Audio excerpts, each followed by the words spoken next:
사랑합니다, 행복님. 오늘도 찾아주셔서 감사합니다. 여러분, 혹시 이런 적 있으신가요?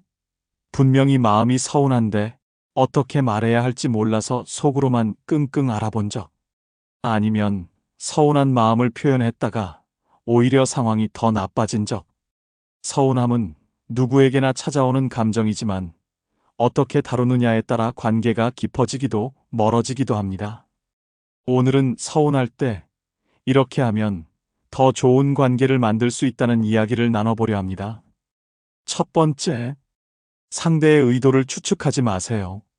주말 저녁 영희 씨는 아이와 함께 저녁 준비를 하고 있었습니다. 그런데 카톡 메시지가 띠링하고 울렸습니다. 동네 엄마 모임에서 친한 엄마가 사진 한 장을 보낸 것이었죠. 사진 속에는 다른 엄마들 3명이 모여 웃고 있었습니다. 어? 다들 만났네. 그런데 나한테는 연락이 없었네. 순간 마음이 복잡해졌습니다. 혹시 나만 빼놓고 만난 건가? 내가 뭘 잘못한 걸까? 아니면 내가 불편한 사람인가? 서운함이 스멀스멀 올라오며 여러 생각이 머리를 스쳤습니다. 그런데 영희 씨는 곧 스스로를 다독였습니다. 그녀는 깊게 숨을 들이쉬고 차분히 생각을 정리한 뒤 메시지를 보냈습니다. 어머, 다들 모이셨네요. 사진 보니까 너무 즐거워 보여요. 다음엔 저도 불러주세요. 같이 수다 떨고 싶어요. 잠시 후 답장이 도착했습니다. 아, 영희 씨. 미안해요. 급하게 약속 잡아서 따로 연락을 못 드렸어요. 다음엔 꼭 같이 만나요. 맞아요. 다음엔 영희 씨랑 꼭 만나요. 우리 아이들 얘기도 더 나누고 싶어요. 영희 씨는 대답을 보고 미소를 지었습니다. 감정적으로 반응하지 않고 부드럽게 요청했더니 상대방들도 미안한 마음을 표현하며 관계가 어색해지지 않았습니다. 여러분, 혹시 이런 경험 있으신가요? 동네 엄마들 모임에서 다들 모여 즐겁게 웃고 떠들고 있는데 나만 빠져 있는 걸 뒤늦게 알게 된 적. 그 순간 마음 한구석이 서늘해지며 이런 생각이 스치죠. 왜 나만 빼놓은 거지? 내가 뭘 잘못했나? 서운함이란 참 묘한 감정입니다. 관계를 멀어지게도 깊어지게도 만드는 힘이 있죠. 그래서 이 감정을 어떻게 다루느냐가 정말 중요합니다. 이런 서운함을 지혜롭게 풀어내는 3가지 방법을 알려드리려고 합니다. 이 3가지만 잘 기억하신다면 불필요한 오해를 피하고 더 따뜻한 관계를 만들 수 있을 거예요. 첫째, 즉각적인 감정 폭발은 금물입니다. 서운한 상황이 생기면 즉각적으로 반응하고 싶은 마음이 들죠. 특히 왜 나만 빼놓은 거야? 라고 따지고 싶은 충동도요.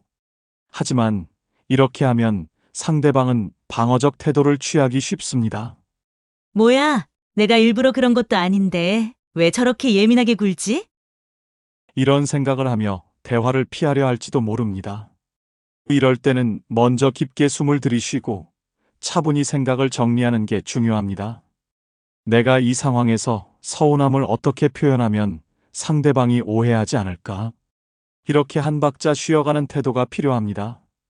예를 들어, 영희 씨가 동네 엄마들 모임에서 자신만 빼놓고 다른 엄마들이 만났다는 사실을 알았을 때 바로 감정적으로 반응하지 않았습니다.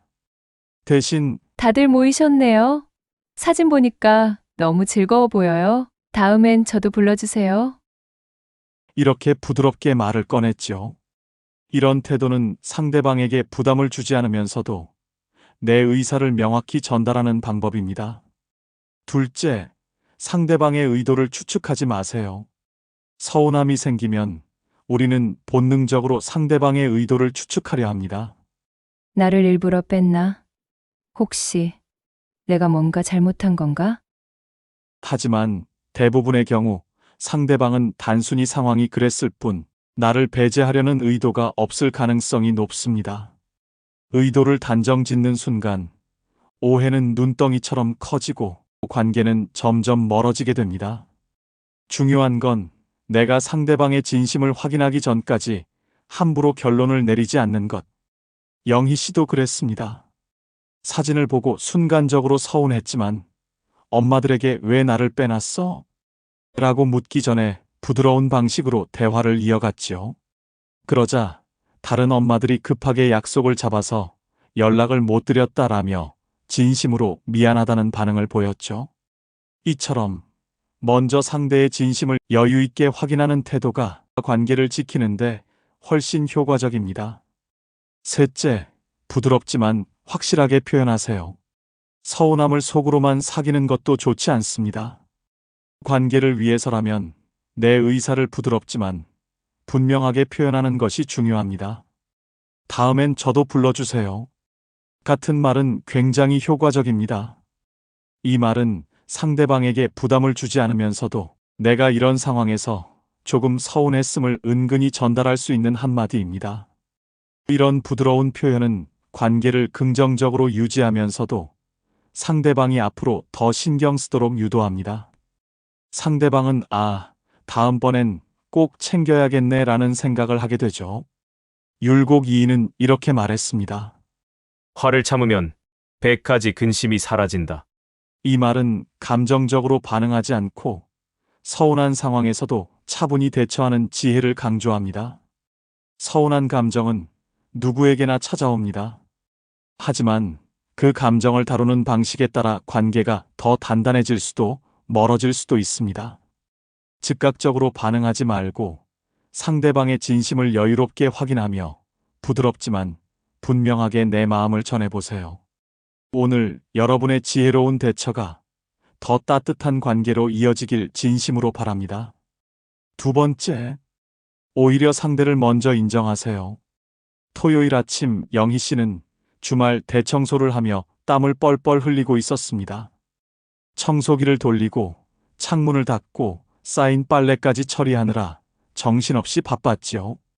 그런데 거실 소파에 누워 TV만 보며 리모컨을 이리저리 돌리는 남편을 보는 순간 영희 씨는 속에서 서운함이 치밀어 올랐습니다. 저 사람은 내가 이렇게 힘들게 집안일 하는데 도와줄 생각도 안 하네? 하지만 예전처럼 감정적으로 터뜨렸다가는 결국 싸움으로 번질 게 뻔했습니다. 그래서 이번엔 조금 다르게 접근하기로 했지요. 영희 씨는 청소기를 잠시 멈추고 남편 옆에 조용히 앉았습니다. 여보, 잠깐 얘기 좀 할 수 있을까? 남편은 리모컨을 내려놓으며 물었습니다. 왜? 무슨 일이야? 영희 씨는 차분한 목소리로 말을 꺼냈습니다. 여보, 당신도 일주일 동안 많이 힘들었겠지만 나도 요즘 너무 지치더라. 주말엔 나도 조금 쉬고 싶어. 그런데 집안일은 대부분 내가 다 하다 보니까 체력이 남아나질 않아. 당신이 조금만 도와주면 우리 둘 다 조금 더 여유가 생길 것 같아서. 남편은 멋쩍은 표정으로 머뭇거리며 대답했습니다. 내가 무심했네. 미안해. 뭘 도와줄까? 영희 씨는 부드럽게 웃으며 말했습니다. 당신이 설거지랑 빨래나 맡아줘도 정말 큰 도움이 될 것 같아. 그러면 나도 집안일을 조금 빨리 끝내고 당신이랑 쉬면서 같이 TV 볼 수 있을 것 같아서. 남편은 고개를 끄덕이며 자리에서 일어났습니다. 알았어. 내가 설거지랑 빨래 바로 할게. 그날 이후 남편은 집안일을 더 적극적으로 도우려 노력했습니다. 비난 대신 부탁을 선택한 영희 씨의 한마디가 남편의 태도를 바꾼 것입니다. 비난은 벽을 세우고 부탁은 문을 연다.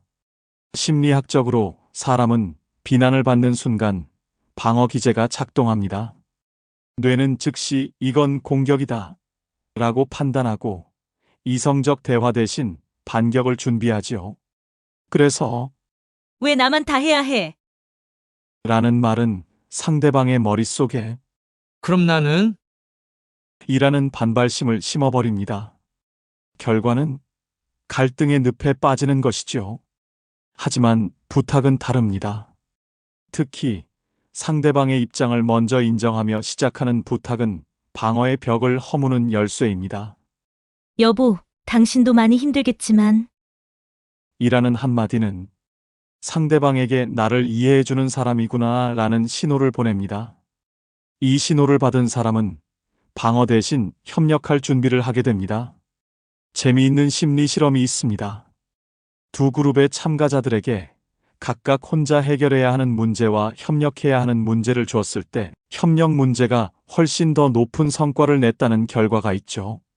인간은 공동의 목표가 주어질 때 더 나은 결정을 내리고 관계를 중시하게 됩니다.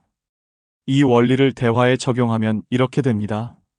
둘 다 더 여유로워질 수 있다.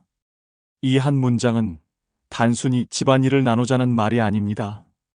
우리의 행복이 연결되어 있다는 메시지입니다. 상대방은 이 말을 듣는 순간 내가 돕는 게 단순한 노동이 아니라 우리 관계를 위한 투자라는 인식을 하게 됩니다. 결국 부탁이 아닌 함께 해결해가는 동료 의식을 심어주는 것이죠.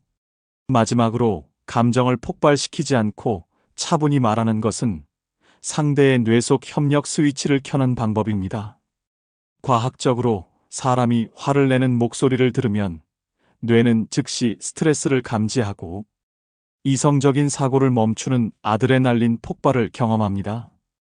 반대로 차분하고 낮은 톤의 목소리는 안정감과 신뢰를 형성하게 만듭니다.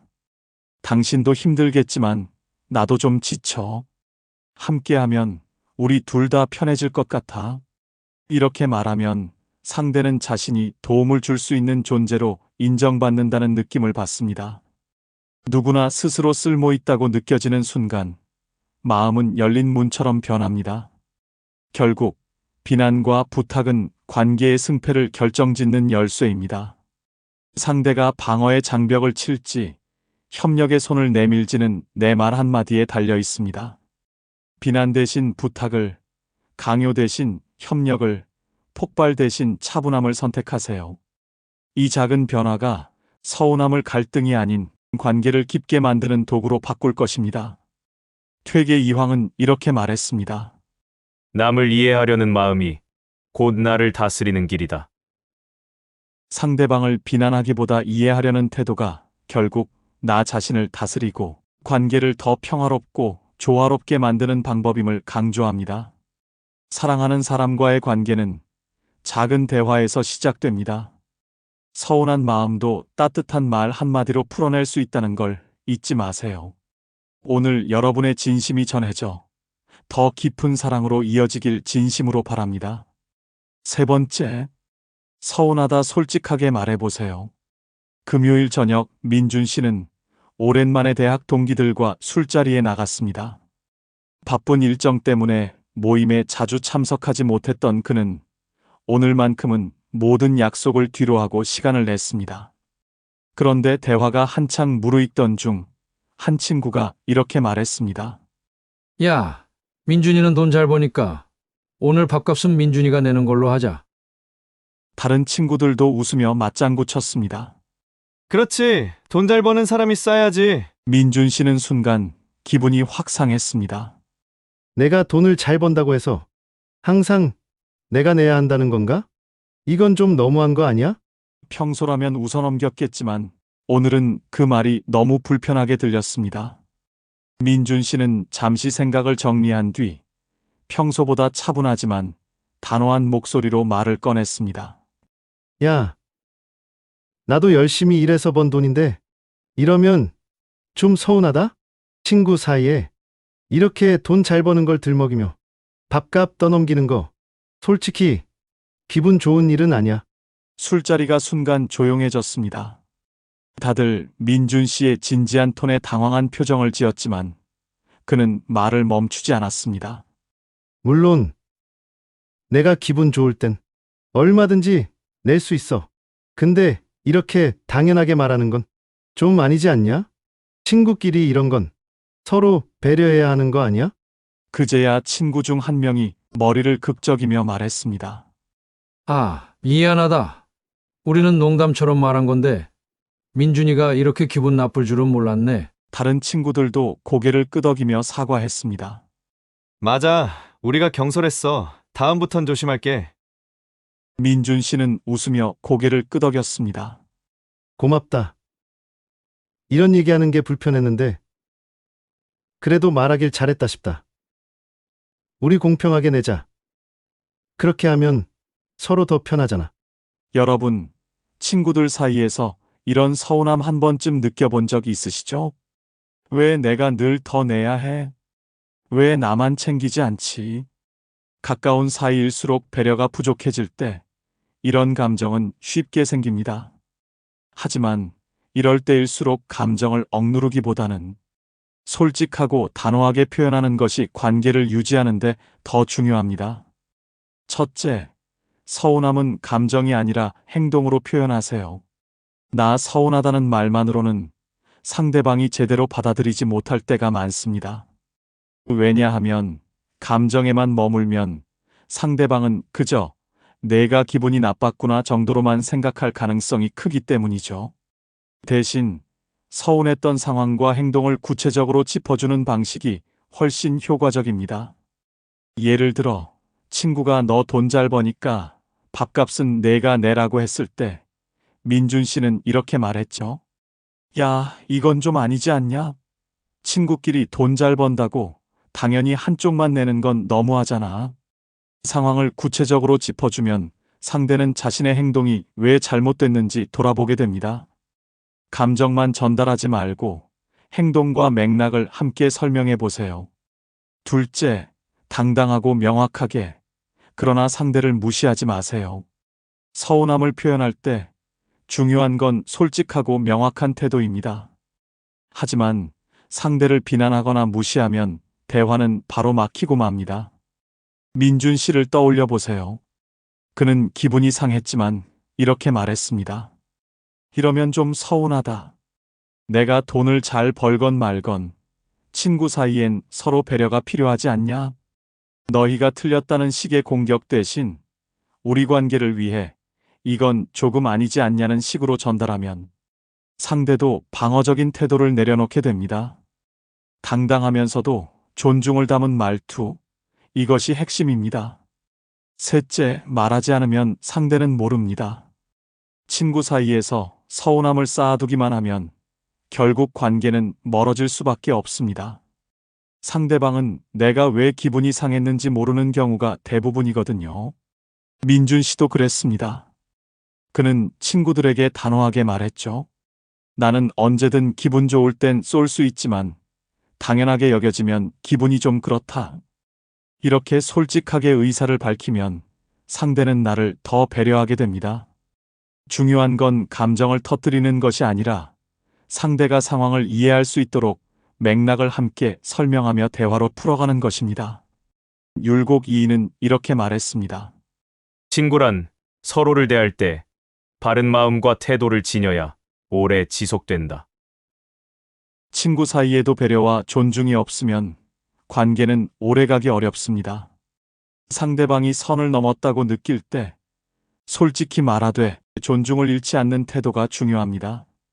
친구란 가깝기에 더 쉽게 서운해질 수 있지만 그 감정을 지혜롭게 풀어내면 관계는 더 단단해집니다. 오늘 여러분도 친구들과의 관계 속에서 솔직한 대화를 나눠보세요. 작은 말 한마디가 큰 변화를 가져올 겁니다. 네 번째, 상황을 먼저 물어보세요. 아침부터 영희 씨의 마음은 싱숭생숭했습니다. 며칠 전부터 딸의 연락이 뚝 끊겼기 때문이었죠.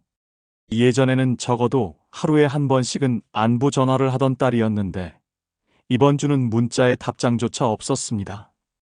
내가 뭘 잘못했나? 아니면 너무 바쁜 건가? 머릿속은 온갖 생각으로 복잡해졌습니다. 혹시 내가 부담 주는 엄마처럼 보일까봐. 딸에게 바로 전화를 걸고 싶었지만 망설여졌습니다. 하지만 마음 한구석에서 서운함이 점점 커져갔습니다. 내가 이렇게 생각하는데 얘는 내 마음을 알기나 할까? 혼자만의 고민이 깊어지자 더 이상 참지 못한 영희 씨는 결국 딸에게 전화를 걸기로 했습니다. 딸, 요즘 많이 바쁜가 보네? 딸은 약간 당황한 목소리로 대답했습니다. 아, 엄마, 요즘 회사 일 때문에 너무 정신없어서 연락 못했어. 미안해요. 영희 씨는 속으로 역시 바빴구나 싶으면서도 여전히 서운한 마음을 완전히 숨길 수 없었습니다. 하지만 이번에는 감정을 터뜨리기보다 차분하면서도 솔직하게 마음을 전해보기로 했습니다. 그렇구나. 네가 바쁜 건 이해해. 그런데 엄마는 네 목소리 듣는 것만으로도 하루가 든든하거든. 요즘 네 연락이 뜸해서 조금 서운하더라? 딸은 조용히 듣다가 진심 어린 목소리로 말했습니다. 엄마, 미안해요. 엄마가 그렇게 느끼셨을 줄 몰랐어요. 앞으로 조금 더 신경 쓸게요. 영희 씨는 딸의 사과를 들으며 마음이 한결 편안해졌습니다. 그리고 다음 날 딸은 먼저 문자를 보냈습니다. 엄마, 오늘 하루 잘 보내세요. 저도 힘내볼게요. 여러분, 자녀에게 연락이 뜸해질 때 이런 생각이 드신 적이 있으신가요? 내가 뭘 잘못했나? 아니면 너무 바쁜 건가? 마음속에서 서운함이 커지지만 혹시 내가 부담 주는 부모로 보일까봐 쉽게 말을 꺼내지 못하신 적이요. 사랑하는 자녀에게 서운함을 느끼는 건 당연한 일입니다. 하지만 그 감정을 어떻게 표현하느냐에 따라 관계가 더 깊어질 수도 오히려 멀어질 수도 있죠. 첫째, 상황을 먼저 물어보세요. 서운함을 바로 꺼내는 대신 상대의 상황을 먼저 물어보는 것이 중요합니다. 왜 연락 안 해? 라고 물으면 상대는 방어적인 태도를 취하기 쉽습니다. 대신 이렇게 말해보세요. 요즘 많이 바쁜가 보네? 이 한마디는 상대방에게 나를 이해해주는 사람이구나라는 신호를 줍니다. 부드럽게 대화를 시작하면 상대도 마음을 열고 솔직히 자신의 상황을 이야기하게 되죠. 둘째, 솔직하지만 긍정적으로 감정을 전하세요. 서운함을 표현할 때 감정을 솔직히 드러내는 건 중요합니다. 하지만 이왕이면 긍정적인 표현으로 전하면 상대방이 부담을 느끼기보다 내가 소중한 존재구나라는 깨달음을 얻을 수 있습니다. 예를 들어, 왜 연락 안 해? 서운하다라고 말하는 대신 엄마는 내 목소리 듣는 것만으로도 든든해. 이렇게 말해보세요. 이 한마디는 단순히 서운하다는 감정을 넘어 내가 나에게 얼마나 중요한 사람인지를 전하는 따뜻한 메시지가 됩니다. 상대방은 그 말을 들으며 부모님의 진심을 이해하고 더 자주 연락하고 싶다는 생각을 하게 될 거예요. 셋째, 마음을 닫기 전에 대화를 시도하세요. 서운함을 느낄 때 얘가 알아주겠지라고 생각하며 감정을 묻어두는 경우가 많습니다. 하지만 시간이 지나면 그 서운함은 쌓이고 결국 관계가 멀어질 수 있습니다. 내 마음을 적절한 시점에 전달하는 것이 중요합니다. 너무 늦지 않게, 그러나 너무 과하지 않게 말하는 것. 그것이 관계를 지키는 비결입니다. 예를 들어, 딸에게 이렇게 말해보세요. 요즘 내 연락이 뜸해서 조금 서운했는데 내가 바쁜 건 이해해. 그래도 내 목소리 듣는 게 엄마에겐 큰 힘이 돼. 이 말은 자녀에게 부담을 주지 않으면서도 부모님의 진심을 전할 수 있는 좋은 방법입니다. 심리학적으로 부모와 자녀 간 서운함은 기대와 현실의 차이에서 비롯됩니다. 부모는 자녀가 바쁘더라도 틈틈이 부모를 생각해 주길 기대합니다. 하지만 자녀는 부모님이 내가 바쁜 걸 이해해 주겠지라고 생각하죠. 이런 차이를 좁히는 가장 좋은 방법은 바로 서로의 마음을 솔직히 표현하는 것입니다. 부모님이 먼저 마음을 전하면 자녀도 부모님을 더 깊이 이해할 기회를 갖게 됩니다. 퇴계 이황은 이렇게 말했습니다. 마음이 통하면 거리가 멀어도 가까운 법이다. 부모와 자녀 관계에서도 서로의 마음을 진솔하게 나누면 물리적인 거리와 바쁜 일상이 주는 서운함도 쉽게 녹아내릴 수 있습니다. 여러분, 서운한 감정은 누구에게나 찾아옵니다. 하지만 그 감정을 풀어내는 방법에 따라 관계가 더 단단해질 수도 오히려 멀어질 수도 있죠. 오늘 여러분도 자녀와의 대화 속에서 솔직한 한마디를 전해보세요. 그 진심이 전해지는 순간 더 따뜻한 관계로 이어질 겁니다. 내가 너에게 얼마나 소중한 사람인지, 그리고 내가 나에게 얼마나 큰 힘이 되는지, 이 말을 잊지 않고 전하는 것. 그것이 서운함을 사랑으로 바꾸는 첫걸음입니다. 5번째, 서운함을 리더십으로 풀어보세요. 회사 점심시간, 팀장인 재석 씨는 서류를 정리하며 점심 약속을 기다리고 있었습니다. 그는 오늘 중요한 클라이언트를 만날 예정이라 깔끔하게 준비한 보고서를 동료들과 공유하려 했지요. 그런데 같은 팀 대리인 민우 씨가 갑자기 말했습니다. 팀장님, 그건 제가 따로 준비할 필요 없다고 했잖아요. 그냥 기존 자료로도 충분할 텐데요. 순간 재석 씨는 당황했습니다. 내가 잘못했나?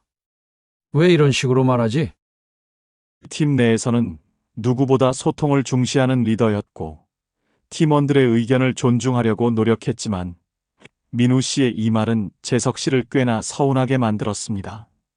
하지만 그는 깊게 숨을 들이쉬고 감정을 바로 터뜨리는 대신 대화의 방향을 조금 바꿔보기로 했습니다.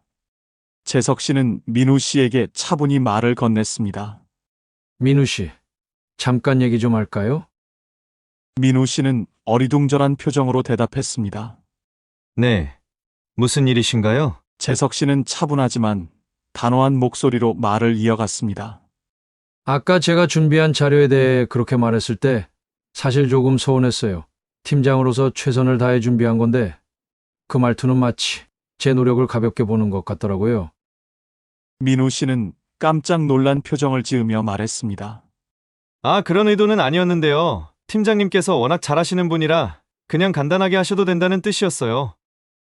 재석 씨는 미소를 지으며 고개를 끄덕였습니다.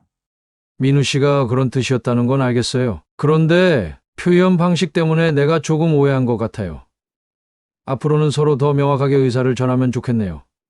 그리고 지금 이 자료, 사실 내가 팀의 성과를 더 돋보이게 하려고 준비한 거예요. 우리 모두를 위한 거니까 앞으로는 이런 노력도 존중받을 수 있으면 좋겠어요. 민우 씨는 고개를 숙이며 말했습니다. 죄송합니다, 팀장님. 제 말투가 경솔했네요. 앞으로 더 신중하게 말하겠습니다. 그날 이후 민우 씨는 팀장과의 대화에서 말을 더 조심스럽고 배려 있게 하기 시작했고 팀 내 분위기도 훨씬 좋아졌습니다. 리더십은 강요가 아니라 공감에서 시작됩니다. 심리학적으로 팀장은 권위가 아닌 소통과 존중을 통해 팀원과의 신뢰를 쌓을 수 있습니다. 재석 씨가 즉각적으로 화를 내거나 민우 씨를 꾸짖었다면 팀원들 사이에 보이지 않는 벽이 생겼을 것입니다. 대신 그는 자신의 감정을 표현하되 팀을 위한 공통의 목표를 강조하며 문제를 해결했지요. 내 노력을 가볍게 보는 것 같더라는 말은 서운함을 솔직하게 드러내면서도 상대가 자신의 행동을 돌아보게 만드는 한마디입니다. 재석 씨는 단순히 서운함을 표현한 것에서 끝내지 않았습니다. 그는 민우 씨가 오해하지 않도록 상황을 구체적으로 설명하고 긍정적인 방향으로 대화의 흐름을 이끌어갔습니다. 내가 팀의 성과를 돋보이게 하려고 준비한 거예요 라는 말은 자신의 노력을 존중받으려는 의도와 동시에 팀 전체를 위한 행동임을 강조한 것이죠. 이처럼 리더는 자신의 감정을 터뜨리기보다 문제를 함께 해결하는 파트너로서의 역할을 수행해야 합니다. 이런 접근 방식은 상대의 방어 기제를 낮추고 서로의 신뢰를 강화합니다. 재미있는 심리 연구가 있습니다. 팀원과 리더 사이의 관계는 갈등이 없는 경우보다 갈등을 잘 해결한 경우 더 깊은 신뢰를 형성한다고 합니다. 중요한 것은 갈등을 피하는 것이 아니라 갈등을 관계 개선의 기회로 삼는 태도입니다. 퇴계 이황은 이렇게 말했습니다. 말이 경솔하면 정은 떠나고 존중은 멀어진다. 팀장은 팀원과의 관계에서 자신의 말뿐만 아니라 팀원의 말과 행동을 이해하고 가르칠 책임이 있습니다. 경솔한 말이 관계를 멀어지게 하지만 현명한 대화는 오히려 관계를 더 단단하게 만듭니다. 말 한마디가 팀의 분위기를 만들고 서운함도 현명하게 다루면 팀워크를 더 끈끈하게 만들 수 있습니다. 오늘 여러분의 말이 팀을 더 따뜻하게 움직이는 힘이 되길 바랍니다. 서운함은 우리 마음이 서로를 얼마나 소중히 여기는지 알려주는 작은 신호입니다. 그 감정을 따뜻한 말로 전할 때 관계는 더 깊어지고 사랑은 더 단단해집니다. 혹시 여러분도 비슷한 상황을 겪으셨다면 댓글로 사연을 나눠주세요. 많은 분들께 큰 도움이 될 것입니다. 이 영상이 필요한 분들께 공유해 주시고 구독과 좋아요로 저를 응원해 주세요. 여러분과의 소중한 연결이 저에게 큰 힘이 됩니다. 오늘도 여러분의 행복을 빕니다. 이상으로 행복 주문서였습니다.